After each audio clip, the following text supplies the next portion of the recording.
বাবা কোনোদিন কোনো সন্তানকে কোনো প্রতিদানের বিনিময়ে ভালোবাসেন, কিন্তু ছেলে মেয়েরা বড় হয়ে সেই বাবার মূল্যটাই ভুলে যায়। যে বাবা জীবনকে বিসর্জন দিয়ে ছেলে মেয়েদেরকে মানুষ করে, সেই বাবার জীবনটা ছেলে মেয়েরা অবহেলায় ভরিয়ে দেয়।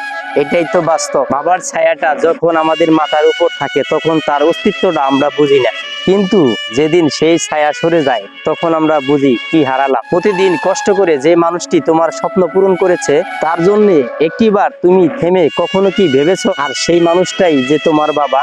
ছেলের সাফল্যে বাবা গর্বিত হয়, কিন্তু বাবার শেষ দিনে ছেলে মেয়েরা ব্যস্ত থাকে তার নিজের পৃথিবী নিয়ে। সময় থাকতে বাবার পাশে থাকো। মনে রাখবে, বাবারা কখনো নিজে কোনোদিন অভিযোগ করে না। কষ্ট পেয়েও তিনি চুপচাপ সহ্য করে, কারণ তিনি জানেন আমি বাবা, আমার কষ্টের কথা বললে চলে না। প্রতিদিন যদি কিছু দিতে নাও পারো, অত্যন্ত ভালোবাসা। মনে রাখবা, বাবারা কখনো ছেলে মেয়েদের কাছে কিছু চায় না, শুধু চায় তারা একটু পাশে থাকুক।